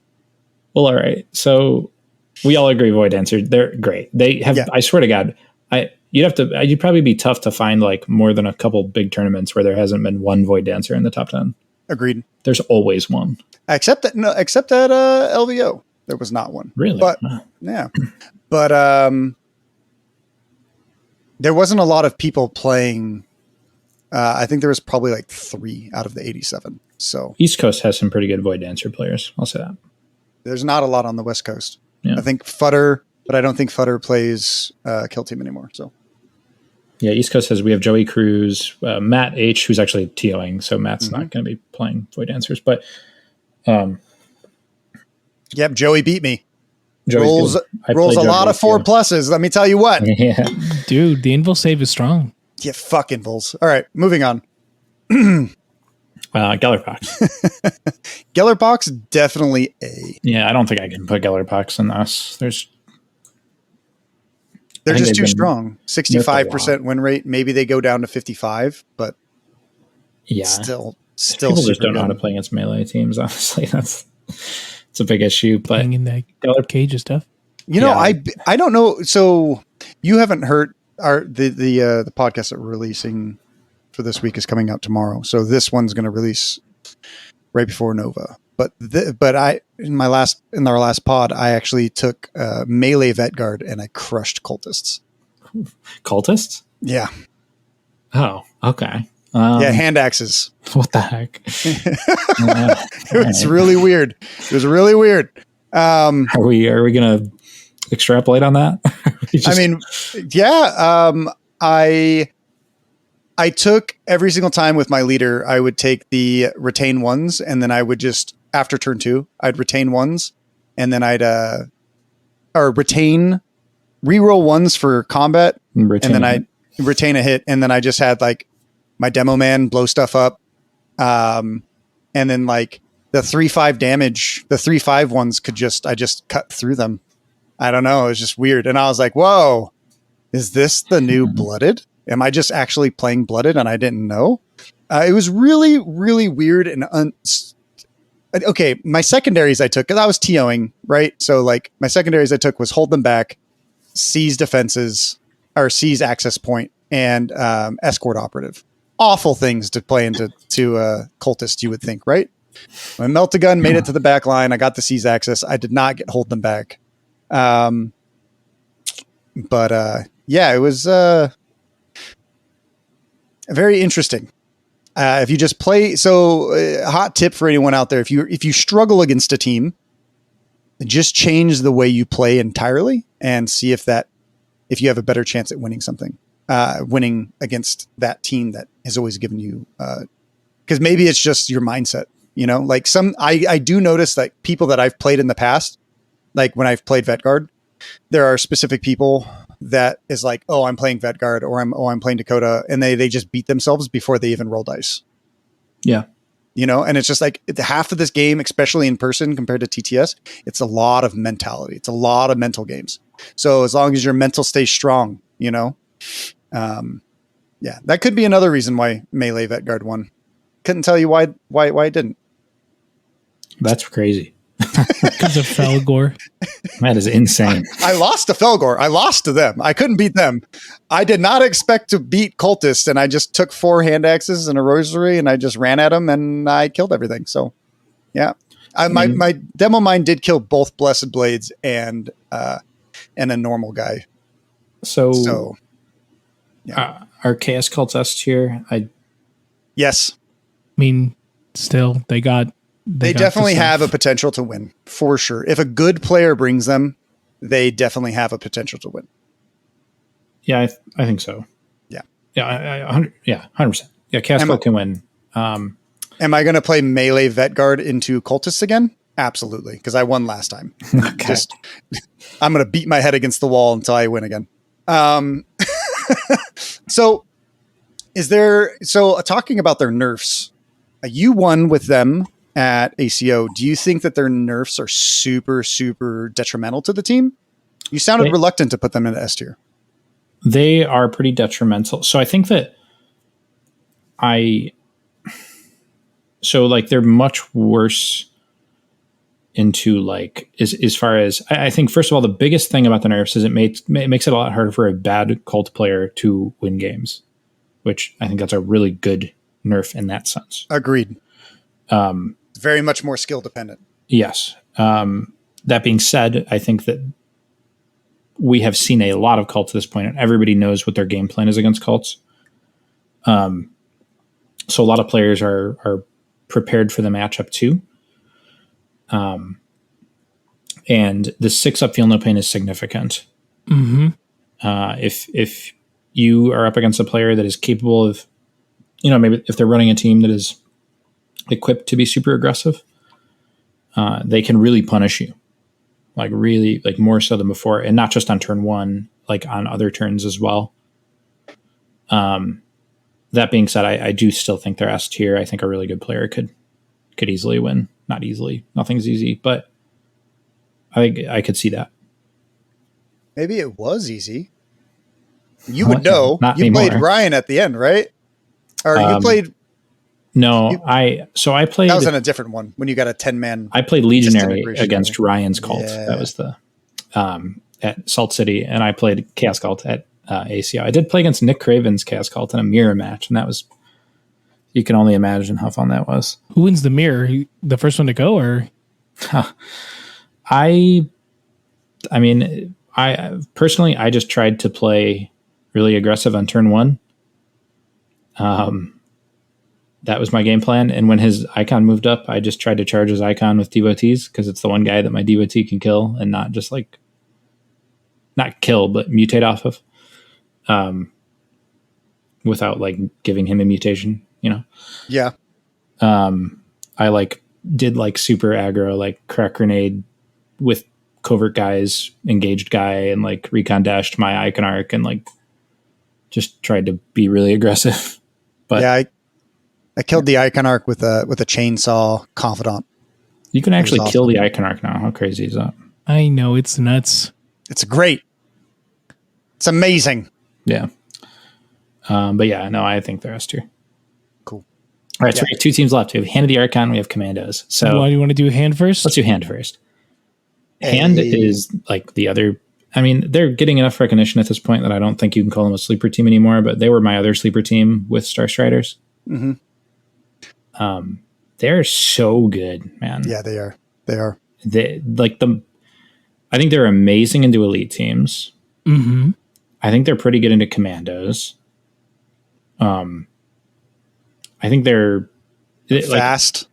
They're pretty fast. I think they struggle the most into Gellerpox and Chaos Cult, but I think those teams are less common than they were. And outside of that, like, I don't know, like the worst thing you could say about them is they're a little bit swingy sometimes. Yeah, I definitely think that Hand of the Archon is a very strong team still. It's good in both. They're good in both formats. They steamroll really easily. They do take a lot of skill to pilot, but if you're asking me, I think they're easily top pod material. Do I see them? If they won, would I be surprised? No, but I also don't necessarily know if I see them just taking the event entirely. I would be surprised if they won just because we haven't seen that before. Hand of the Archon hasn't won a major, but I think they have it in them. Agreed. You think so top pod material? It's so borderline. I almost want to say A because of the things in the top pod. I actually think that they're really good in all the things in top pod other than Chaos Cult. If anything, they're probably worse against Breachers than any of the things in top pod. Mm-hmm. Breachers, Gellerpox, Chaos Cult are probably not fun, but I don't know. How about Harlequins? Harlequins. I feel like that's a skill dependent, because they're going to close that gap, and there's like a few melee guys on the team. I think that Hand of the Archon have the tools to just wreck Harlequins, but I think it's probably not. It's probably pretty close to even. Like that team could just load up on crits so hard, and then like your 4-up invul doesn't matter, and like your Segrax just doesn't matter because you just rolled like 3 or 4 crits. I Poison Grenade. Every team hates Poison Grenade. I don't know. I'd say A tier just because they haven't done it before. Yeah, okay, that's safe. Well, I'll put them in high A. I'll put them as the top A, in my opinion. Yeah, I definitely put them in A for sure. Top 8 for sure. So we have one last team to talk about. Yeah. Commandos. Yeah. Commandos. Commandos is great into cultists. They're great into a lot of stuff, and a lot of people are considering them top tier material. Again. So I think they're the best team right now. Yeah. I feel like they have a rock, paper, scissors. What teams are good into Commandos? I think Legionary and Intercession are the best. And then I think Hand of the Archon are low-key pretty good into Commandos. Because them having, 10 wounds each, so little guys don't instantly kill them.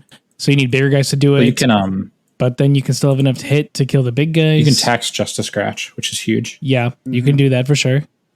We still have, and then you have, AdMech. I still think that like Pathfinders and Vetguard and maybe even Phobos are decent into them. I'm not sure about Phobos, but yeah, I don't know. I just think Commandos are right I think now, they're a very healthy team for sure. I do. Yeah, as far as the best team, I think they're maybe the most healthy best team we've ever had.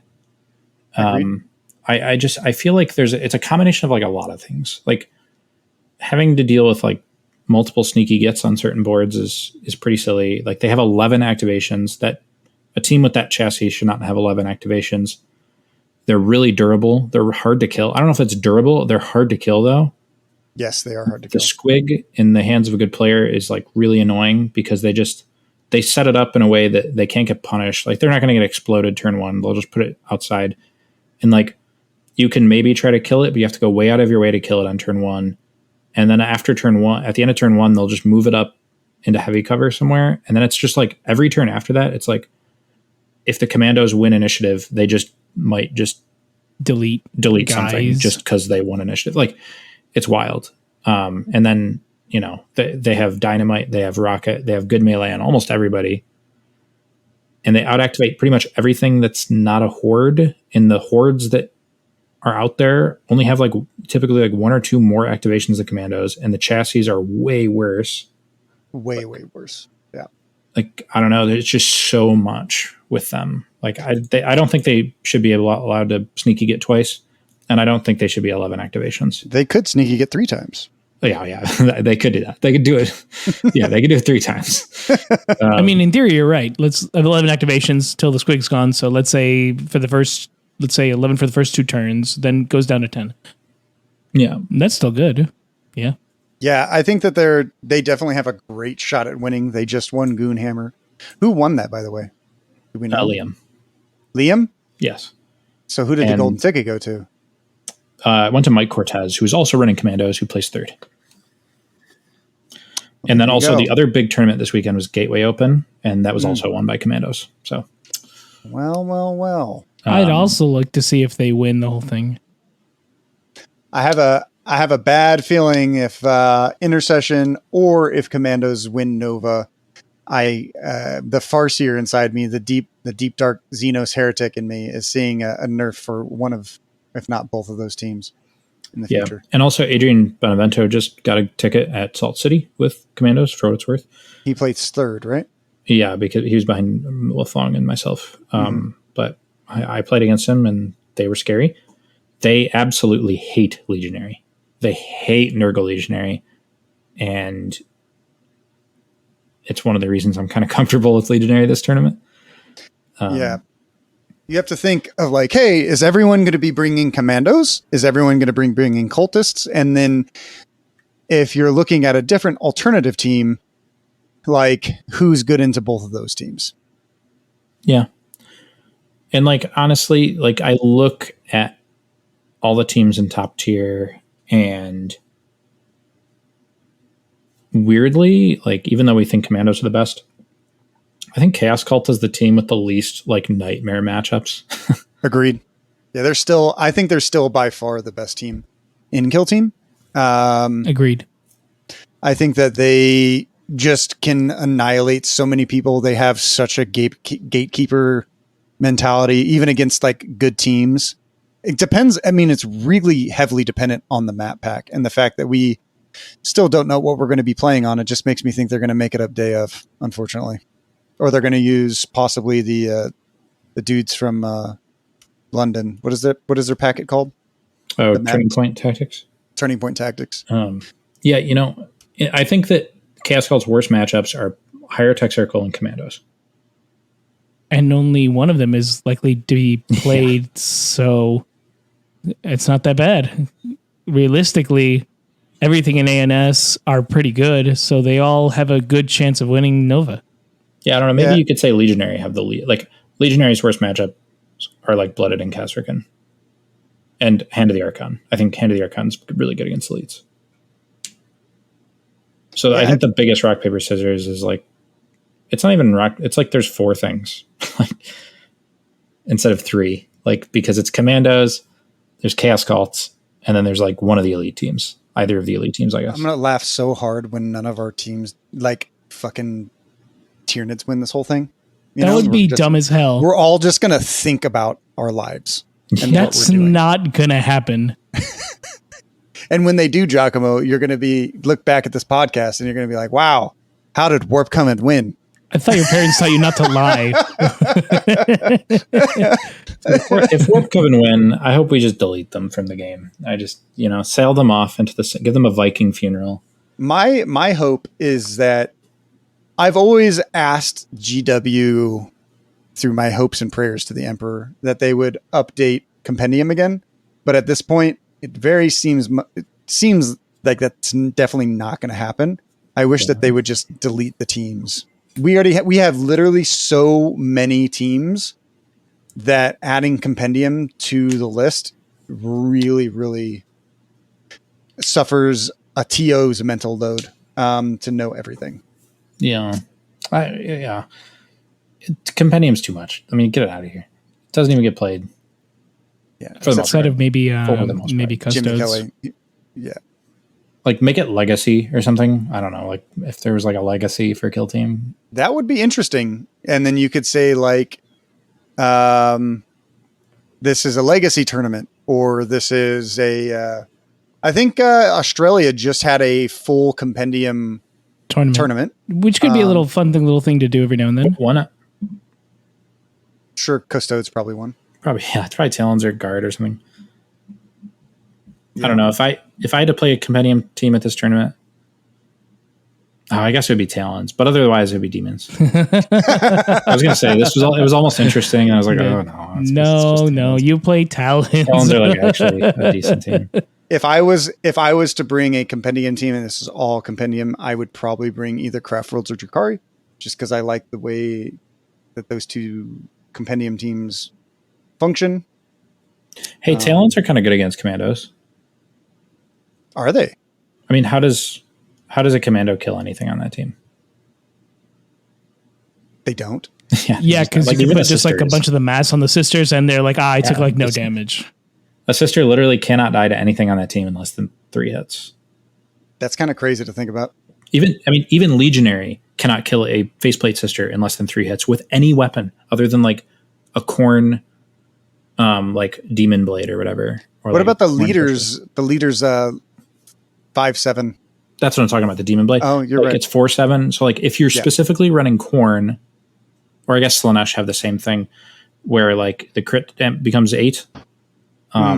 Then you can kill them in 2. But that's it. You have to be running that. That's crazy. Like, it's stupid. It's absolutely. And they get a strike back twice, and they're probably going to hit. A power weapon.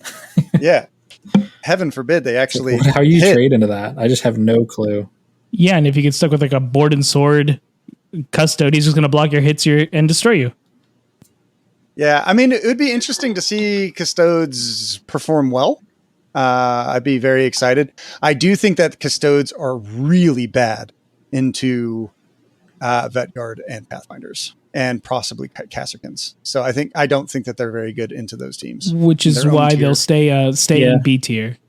Teams that play the mission really well, especially in open board, I think can just win against them. Out activate them. Yeah. I think Pathfinders could probably do pretty well against them. Yeah. Oh, just because No they can way. shoot. There's so many people that can shoot at them, and they'll be like, "Oh, you only have 7 models? Okay, I'm just gonna 5 Margalite this person and then shoot the shit out of them because I don't have to do anything else." Yeah, you know what though? I just thought about it. Even the Corrin Demon Blade can't 2-shot a sister because they just use freaking Aegis the Emperor and you don't even get your crits. So unless you have a weapon that's doing 6 normal damage, you cannot kill them in 2 hits. So is that our dark horse? So if we all had to choose a dark horse for the tournament, So something what that tier do they have to be in to be dark horse? Not anything, A or they yes. could. I think B. You could At choose least Ecclesi- B. You could just choose Ecclesiarchy, and then everyone will Stop, really stop lying. will really be like, "Why am I listening to this?" At least lie like a cool guy and say Death Watch. I mean, if we're going by a team that's not in the top pod or winner tier, if I had the team I'd be least surprised winning this tournament outside of those 2 tiers is probably Vetguard because we have Vetguard in B. Yeah, Yeah. we have Edgard and B. I would have said Maybe Kasserkin. Inquisition. I don't know. I would say Pathfinders is my dark horse. So we have a Kasserkin, we have a Pathfinder, and we have a Vedguard. Those are the dark horses. Shooty Horde teams. Yeah. Hey man, no one ever Hey. went broke betting against or betting for shooty hordes. That's That's true. I bring a true. rifle and a knife in a knife fight every time. Or actually, I bring a bat. In this. Yeah, but this should be fun. I mean, I'm playing Legionary. I know. I mean, you guys know that already. I don't really care. And now the whole hide world that. does. Well, anyone who listens to the Squad Games podcast. Anybody that cares enough to be this deep in like scouting me, they probably already know that I'm playing Legionaries. So Yeah. it's okay. Yeah, I just think they're really great right now. I have never won anything. I'm bringing Vetguard. I'm bringing the superheroes, my action heroes, to come and fight people. Do we think anyone else is actually? I don't want to out anyone. I'm interested to see what everyone's going to bring. I think it could be a very interesting field, especially when we have there's literally so many teams. Yeah. I mean, if we're doing like a power rankings of like players that are going to this tournament, I think Leander would probably be the most likely to win. I don't know what he's taking, but like Leander's just having a really good season. Yeah, there's 40 teams. I think that I could see Leander, I could see you, I could see Orion. I'm on a great streak, by the way. I haven't lost a tournament game since KTO. It's impressive. I know. I'm 16. I may never lose again. It might not ever happen. Only Legionnaire wins from now on. Although some of the 5 of those wins in the middle there were Chaos Cult, so I don't know how much that counts. Yeah, there isn't a lot of other. Nick Craven could win too. I mean, these are just people that we can see out of the 24 people that have really shown their faces. Could be a rando. Nick is great. Could be. I feel like it's going to be somebody that doesn't have a ticket. That'd be Already. dope. That'd be pretty those dope. players are trying harder, maybe. Yeah, I mean, we could see. To be honest, if they offered me the ticket, I don't know if I would. Well, I don't know if I'd accept it. Sure, you got to be kidding me. That Nova is a fully paid one. I know. I have a lot of stuff going on. That's actually the main reason I'm trying hard at this tournament is because I have a ticket, but it's not a fully paid one. Oh yeah. Yeah, you could exchange it in. It is financially Beneficial. viable for me to try hard at this tournament. Yeah, I think that's the same with Jimmy, right? Jimmy doesn't have one that's paid for either. He has a silver. You have a silver. Yeah. Wilfong has a gold. Leander has a gold. Yeah, I have my own thoughts and feelings about Games Workshop and the pressure they put onto TOs by making this whole thing, and then people contacting you, hey, is this a golden ticket event? Is this? Is this? And it's like, it makes it very difficult from a TO's aspect. Yeah, there should be a cleaner way. Maybe if you have this- like a certain amount of wins at a certain amount of events, qualifying events, Yeah, then you could win a golden ticket. that would be nice, but yeah, it's better marketing for them to do it this way and force TOs to take it out of their own winnings to do it. Yeah, not a fan. Not a fan. Not a stan. But, I think it's a great marketing strategy to make their invitational, worth going to for sure. I'm really excited to go to Atlanta. I will say that. That's where the players play. I forget which rapper says that. I keep thinking about, I wonder what the meta will be like by then. I wouldn't be surprised to see a commando nerf before that. Yeah, November, right? I'm expecting Q4 to drop, October, maybe? That would make sense. Yeah, right before. They love to do it literally every year. They've done it right before SoCal Open, the week before. So October 14th is my guessing date. Okay. October 14th. And I would definitely see another nerf to Colts, a nerf to Intercession, Commandos. And then I'm guessing we're going to have Justine, Striking Scorpions, and Scouts, if Scouts are actually a real thing by then. And then possibly the rumor on the block is Terminators and Gene Stealers, right? Imagine if they and Gene Stealers. That is the rumor. Like a space really? Yeah, that'd be dope. I still want that. It would be. Do you know how cool it would be to have 4 Space Marines and a cat as your team? That would be sick. I think you'd get 5. Shit, maybe 6. No, 4. Give us 4 and make their guns and weapons just fucking dope. Like assault cannon, 7 shots. Like a whole bunch of good stuff. Missile launchers, power fists. Great. Oh man, I'd be so excited. I think of the board game. I don't know if you guys have played the board game Space Hulk. Not the one that GW makes, but the card game one that Fantasy Flight makes. And if I remember, there's 5 teams of 2, and each one has a specialist. So you'd probably get the 5 of there, and then 1 warrior like Terminator. All Blood Angels, of course. Yeah. So my other thought is, would Season 3's second box be out by mid-November? They usually drop around that point in time. Do we even know if the first box will be out by November? To be honest, I was really disappointed in seeing the Nova not having any Kill Team releases. That is too bad. I was really excited to go in the room and see this stuff. I think I'll just skip it. Yet the fact, it's just Wednesday, Thursday. Maybe they're going to have a Friday, Saturday preview, but it's like a Wednesday, Thursday preview, and there's no Kill Team whatsoever. Yeah. It's pretty, I was for sure thought that it would be, they would have announced something at Nova for Kill Team. I don't know why. I think a lot of the marketing hype, one thing that I've always asked Kill Team to do is to have a Twitter page for official Kill Team news to be like, hey, we realize cultists are a problem. We are working on it. Thanks. Hey, look forward in 3 weeks. We're going to be dropping a data slate, and then all it's just a way to build hype, and better communication. I think the problem is with Games Workshop, they have the worst communication in the world. A lot of smoke and mirrors. You never know what's actually happening, especially with the 40K stuff. Hey guys, we know that the 10th edition's, we're working on changes for Eldar, just something. I will say, coming from, because I played a lot of MCP last year. Yeah. GW is way better about communicating than Atomic Mass Games is. Oh yeah.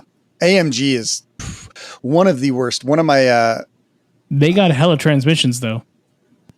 I will say that I told Giacomo I refuse to play Crisis Protocol until they release Dr. Doom. Yeah. He doesn't exist in the fucking game. You and everyone else are waiting for him and for Fantastic Four. Fuck Fantastic Four. I just want Dr. Doom. I don't give a fuck about Stretchy Man, Bernie Man, Rock Man, and Visigirl. I don't care. I only care about Dr. Doom and Spider-Man and Wolverine. Okay? That's there's it. 5 Spider-Mans. There's 5 Spider-Man. So. Yeah.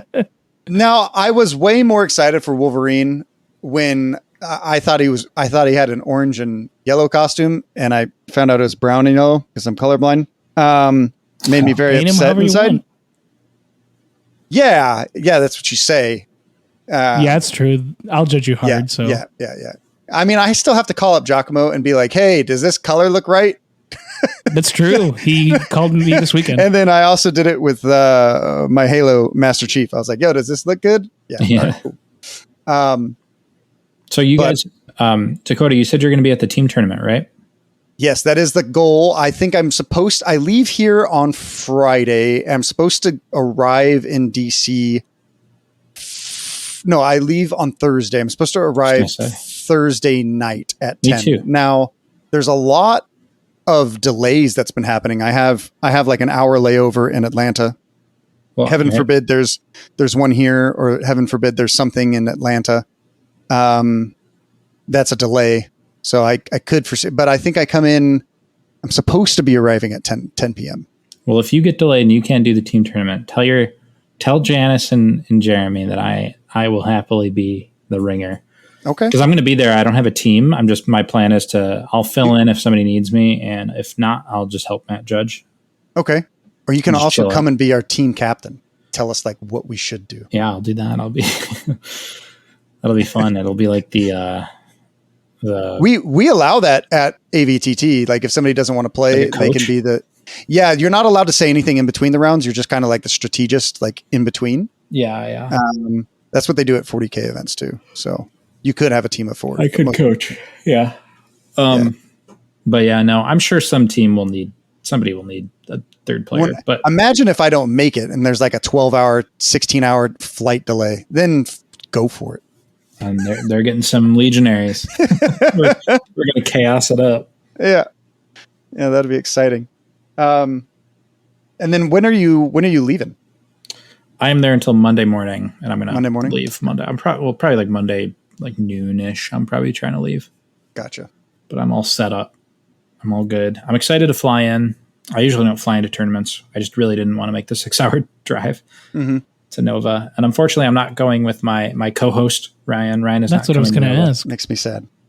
So I'm flying solo. I don't even know what that's just crazy. I don't even know what that is. You can team up with me. Never gone to a tournament without Ryan. I'm also solo. It's crazy. Sad days. Giacomo. Yeah, I know. How dare you, Jack? Yeah. No one's gonna watch my cat. I don't leave her alone. I don't want to leave her alone. That's me. I'm leaving my cat alone, man. We got to make sacrifices. We're gonna have to. When we go, we're definitely gonna have to do some content. We'll call it Command Squad or Commands Squad Point. Squad Point. I think Squad Point sounds better. Squad Point. I like Squad Point. It's better. I think Squad Point is better than both of our individual names. Now, is it Squad Points? No. No, Squad Point. Command Point. It's not Command Points. But it's Squad Games. No, you already get squad. You're not going to add another letter. I was going to say you both get 5 letters. Command Games. Okay. 5 letters. 5 letters is good. All right, fair enough. And none of those letters are the same either. So look at that. That's cool, right? But just so you know, I will be rooting for you. I think that it'd be really nice for you to get a golden ticket, a fully paid trip to Atlanta. That would be the best, wouldn't it? It would be my third ticket. Yeah. It'd be like Thanos. Yeah, exactly. And then you'll have to fight Ace. Collecting the Infinity tickets. Yeah, Ace just got a ticket. Did he? He did this weekend. Him and Java, I believe the guy's name is. And Java, fun fact, Java, the guy that won the other ticket, I played against him in the... We recently did a big TTS, like World Team League thing with like a Team USA and a Team Spain and a Team Europe. And I played against that Java guy. Yeah. He's a great player. He was playing Breachers and I was Legionaries. And I think I won like 17-16, but he was a menace. Very good player. Wow. Yeah. Now, who won the whole world tournament? So I believe Spain won. Of course they did. But it was close against Russia. Spain beat USA like 5-3, and they beat Russia like 5-3. Interesting. What about Poland? I know against Russia, like Russia won the first 3 games, and it was like, what the heck is going on here? Oh wow! And then Spain was like, nah. And Spain just won the rest. Actually, yeah, but I mean, to be fair though, for like Team USA, like Team USA we had a strong team. We had a great team. Who was the team? It was so the problem is like our team was very good, but we didn't have like Baki or Wilfong or Travis Chang. So it's like 3 of our best players that just weren't there. So I think our team it was myself. It was both the guys from Six Sided Legion, Brett and Blaine. Brett and Blaine. Yep. It was Matt Hurl. It was Kellen Foster. Mm-hmm. It was, oh God, I'm like forgetting. It's been like a couple months. Kellen Foster. It was Mike Cortez. It was who else? And then there was two guys that are like TTS guys Okay. that aren't like known like tournament players. But we had a pretty IRL. solid team. And we played against Latin America as well, and we just completely crushed them.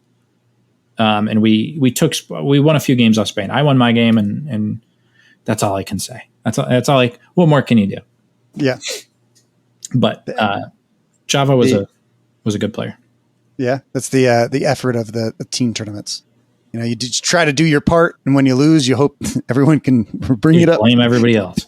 But it's cool that I got to play a guy in that, and now I might get to rematch him in real life. How sick is that? That's cool. That's now, just crazy. Do you know anything about them? Have they said anything about the, like, what the actual like format is going to be for it? Like, because last year they did double elimination. I guarantee you they're not going to do that this year. No, there's too many. I have no idea what the format's going to be. I think so. Like the GW things have not been doing Into the Dark because it's been like 60 plus player events, and I think they don't want to set it up, is what I've heard, which is understandable. So I think that I think Atlanta will have Into the Dark because there's less players, less boards. Yeah. It also depends on how many people actually go. Like, you know, it is stated that, you know, people who get the ticket, you know, should go. But like, I don't know how many people are actually going to go or how many people are actually going to cancel. So, especially people from other regions and other countries. It's coming to America is really expensive. For sure. I want all the Europeans to come. I would love to play the European players. Do you know how many European golden tickets were given out? At least that I'm aware of, like 4 or 5, and there's more coming. Okay. So, I mean, probably more than that realistically, but I know of like 3 Spanish players and a British guy. Got it. And I know that Australia is giving out 1. Okay. And then I'm not sure about anything or anywhere else. Okay, I know look that at the East Coast, though. There are so many East Coast tickets that have been given out. It's crazy. Yeah, SoCal Open's giving out 1. And then I figured as much. Yeah, I haven't received word about any of our other tournaments for squad games other than SoCal Open and LVO. So I don't know if there's LVO's next year, right? That's for next season. So I don't. SoCal Open might be the last opportunity. Maybe if we get one for the AVTT, like, I guess. Yeah, but I mean, like, as far as what's left, I mean, on the East Coast, there's still New York Open and Tampa. Yeah, and obviously Nova. I think the only West Coast ones that were given out this year, which seems a little one-sided, Games Workshop, was Tacoma and SoCal. So, and then like, I mean, LVO. LVO, Tacoma. So 3. SoCal. BAO wasn't? Nope. I thought BAO was, huh? Nope. BAO is considered too small of an event. Maybe next year. That's not because possible. We had 28 players. Well, here's the thing. BAO, the biggest event, the biggest tournament that's ever happened at BAO was 14 players. Oh. Now we could argue that, you know, Salt Lake had 8 players and all these other, you know, small golden ticket events have smaller ones. But, you know, that's the reason GW is handing out the tickets. We're not, right? So, yeah. I think when we applied, we were supposed to prove that we had over 40 people going to our events. And, you know, that's crazy because Salt City didn't even have a cap of 40. Yeah. And like, I can tell you that like the only events that I applied for, which I think I received 0 from my applications, were all above 40. So it's a very interesting. Well, it's funny because back in the day, East Coast used to have like no tournaments and West Coast had all the tournaments. Mm-hmm. And now I feel like it's opposite. Yeah. I can tell you what I did a BCP search on to see like what are local kill team tournaments near me. And I did it for like 6 months. It was only our tournaments in like 500 miles. Then I expanded it to 1,000 miles and it was us and the KTC guys and like one other group up in Portland. What about Pacific Northwest? Yeah, just Yeah, SoCal, just Pacific Northwest, right? So, and then there's nothing Midwest, no nothing. And then I had to expand it to 3,000 miles to get the rest of the United States, and it just like tripled or doubled. You know, like how many events are going on the East Coast. It's kind of crazy. I want to see like I wish we could do like regional team tournaments. Why like, don't these we? things? Like could. like I'd love to see like a West Coast, or like not even West Coast, like a NorCal and a SoCal and a Pacific Northwest and like an East Coast and a Texas, all like fighting. Yeah, that'd be sweet. That would be pretty super sweet. cool. Now, would we do this on TTS, or would we try to see? I was saying like if there was ever a tournament where like that would be viable, like a big enough tournament where so many American players are going, like an LVO or something like that. I think LVO would be the only one that we could really do. Yeah. That would be awesome if LVO expanded to 4 days. I heard LVO is supposed to be bigger next year. So if it does, maybe a Thursday event, we do that, and then we do the championship event. Yeah, that would be sweet. Yeah, you could have that be sweet. like, yeah, that'd be crazy. I don't know if I'm going to LVO. It's just so much. So much. I bet you also have, I think you could swing it maybe. I don't know your personal finances if you won this golden ticket, and that's why I'm rooting for you, so that you can come to LVO. That's true. The golden ticket, actually winning Nova would potentially domino affect me being able to budget LVO. Yeah. So win this for me, win Nova, so you can come to LVO, you and Ryan. Yeah. And if I don't go to LVO, that means I'm like 100% going to try to go to Adepticon. Yeah. Adepticon's one I've always wanted to go to because it's so ginormous, and such like a spectacle. I'd love to go there one day. They've always had weird formats for me to actually want to go and like compete, but Adepticon is a place I'd want to go, and instead of play, I'd actually rather go and walk around, I think. I can see that. And, I think Nova is it's not quite on the level of Adepticon, but it's kind of in that realm where Nova is like a really cool place. From everything I've heard, like it's a really cool event to go to and just like see everything. See, if I was going to go to Adepticon, I would go with my wife in cosplay, and we would both dress up as Sisters of Battle. Fucking awesome. No, dude, you should be the guy in like the penitent engine. Yeah, that would be cool. That'd be cool. They'd be like, you're that thing from Alien. I want to wear a white wig though. I'm not gonna lie. Okay, fair enough. I think that'd be fun. Fake high heels too, not real ones. How 1800s of you? The what? How 1800s of you? Like it was like 1800s when they wore powdered wigs. Yeah, that was like 18th century. I mean, I guess maybe also in the 1800s. See, there you go. I'm sure there's somebody out there right now wearing a powdered wig. Absolutely. If you're wearing a powdered wig, take a picture of it and put it in our Discord. Please. Yeah, I'd like to see that shit. It'd be pretty cool. Love to Nova in a powdered wig. That would be amazing. That's like a total power move right there. Yeah. Yeah, I think the one person that I'd love to see in a powdered wig would be Giacomo.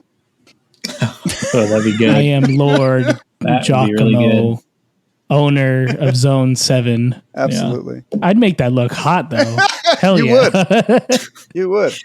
Oh, God. We're coming up on 2 hours, guys. Are you going to We cut are me coming off? to just about 2 hours. Is there anything that you want to shout out? Oh, yeah, for sure. I, subscribe to Command Point. Check out Command Point. I am working on some big stuff. Eventually, a Legionary guide of epic proportions will one day be released. One day in the future, probably not soon, but do it before they get nerfed. Yeah, and then we do podcasts and all that fun stuff and tier lists. And clearly, if you've listened this long, you like tier lists, so go check that out. Christmas time is coming up. We're only a few months away. And are you going to do another 12 days of Christmas? 12 Days of Kill Team? 12 Days of Kill Team? It was such a hit that I can't not do it. I mean, it would be foolish of me not to. But yeah, no, check that out when Christmas time rolls around. That's a spectacle. 12 new teams from last year, no copies. It was very enjoyable. I've heard a lot of positive stuff about that, and I'm glad people liked it. But yeah, check out Command Point. Check out our Discord. come to Nova, say hi. I'll be there Thursday, Friday, Saturday, Sunday. And that's it. That's all I got. Cool beans. Cool. How about you, D? I think that I would like to shout out our YouTube, our Instagram, and our Twitch channel. If you guys haven't subscribed yet, go ahead and do that. And also, if you guys are considering being a Patreon, we would love the extra support. And thank you for listening for this long. How about you, G? You can find me on Instagram at wargaming_studios, where I'm painting more miniatures. And like Dakotah mentioned earlier, you can find us on our Discord. That's Squad Games on Discord. And the link is in the show notes as well. And one more time, we want to thank our patrons so much for doing what they do. And I think it's time for us to go. Yeah, subscribe to Command Point. Peace.